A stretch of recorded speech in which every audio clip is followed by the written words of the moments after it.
কেমন আছো তোমরা সবাই? আশা করি সবাই ভালো আছো, আমিও খুব ভালো আছি।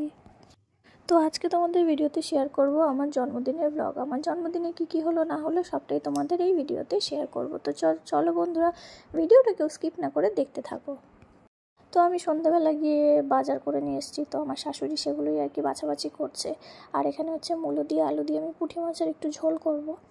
তো সেটারই আর কি সেটা বসিয়ে দিয়েছি, তোমাদের সাথে আগে শেয়ার করতে পারিনি। এটা হচ্ছে আমার জন্মদিনের দিন। এটা হচ্ছে আমি পরের দিনে আর কি রান্না করে রাখছি, কেননা সকালবেলা আমার একটু বেশি চাপ হয়ে যায় বেশি রান্না থাকলে। ওই জন্য এখন শীতকাল বলে সেই সুযোগটা আর কি আর হাতছাড়া করি না। ওই জন্যই রাতের বেলা যতটা পারি সেরে রাখি।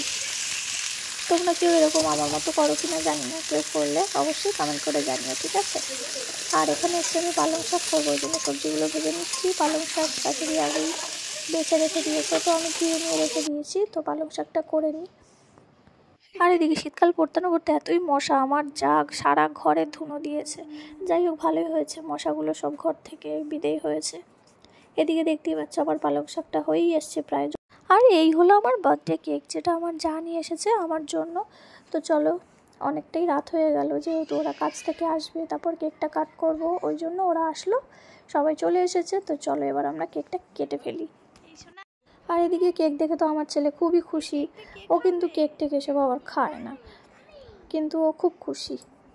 তো এখন সবাই এসে গেছে। তো আমার বর এদিকে ক্যান্ডেলটা ধরাচ্ছে, আর ভাবছে ধরছে না কেন। এদিকে ওপরে দেখে ফ্যান চলছে। আর পাশে জায়গায় দেখতে পাচ্ছ যে খালি গায়ে দাঁড়িয়ে আছে, ওটা আমার শ্বশুর।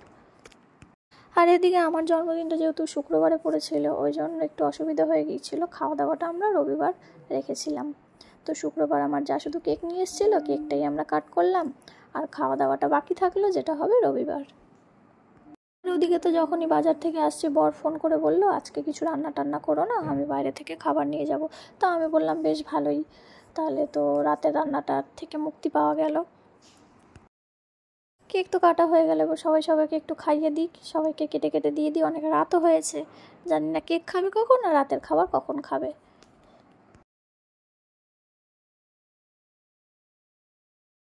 আর এদিকে বর নিয়ে এসেছিলো রাতের বেলা বিরিয়ানি, তো আমরা নিচে বসে খাই জায়ের ঘরে। তো সবাই সবারটা বেড়ে নিয়েছি, এবার খেতে বসে যাব। তো চলো বন্ধুরা, এবার পরের দিনে বলতে এবার রবিবারের ভিডিওটা তোমাদের সাথে শেয়ার করব। এটা হলো রবিবারের সকাল, অনেক সকালে আর কি অনেক কিছুই করা হয়ে গিয়েছে, তোমাদের সাথে শেয়ার করা হয়নি তাড়াহুড়ো করে। এটা হচ্ছে ফুলকপি আলু চিংড়ি মাছের তরকারি। আর এদিকে সমস্ত কিছু রেডি করে রেখেছি। আর এদিকে রয়েছে মাংসের জন্য আলু আর কি ভাজা। আর এদিকে জলপাইয়ের চাটনি। আর ভাতও করা হয়ে গিয়েছে, দেখো এখানে বড় গামলা করে ভাতটা রেখেছি, ঠান্ডা হলেই আর কি, যেহেতু ফ্রাইড রাইস হবে তারপর সবজিগুলো মিশিয়ে দেবো। আর এই রইল মিষ্টি, গুড়ের রসগোল্লা। আর তার সাথে রয়েছে হচ্ছে মাটন। এখানে মাটন একবার হয়ে গিয়েছে, যেহেতু পরিমাণে অনেকটা বলে একেবারে করা যায়নি, ঘরের করা তো ছোট, ওই জন্য দুবারে আর কি যা করেছে। এই হলো মাটন কষা, যখন কষাচ্ছিল আর কি তখন। তো এই হলো আমার জন্মদিনের মেনু।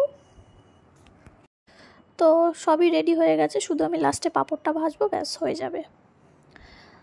দেখো এখন পুরো রান্নাঘর পরিষ্কার, সব হয়ে গেছে, সব রেডি। এবার শুধু সবাই আসবে, খাওয়া দাওয়া করবো, গল্প করব, মজা করব, ব্যাস। তো এদিকে দেখো বিছানা একটা নতুন চাদর পেতেছি, কিন্তু বিছানা আমার যতই গোছাই, কিন্তু ওই ছেলের জ্বালায় পরিষ্কার কিছুই রাখতে পারি না। বিছানা চারিদিকে খেলনা ছড়িয়ে ছিটিয়ে একাকার করে। তো চলো এখন সবাই আস্তে আস্তে আসতেও শুরু করে দিয়েছে, এই দেখো সবাই খেতে বসে পড়েছে। তো চলো এবার আমরা সবাই খাওয়া দাওয়া করবো আর গল্প করবো। ব্লগটা এই পর্যন্তই, কেমন লাগলো জানাতে ভুলো না কিন্তু।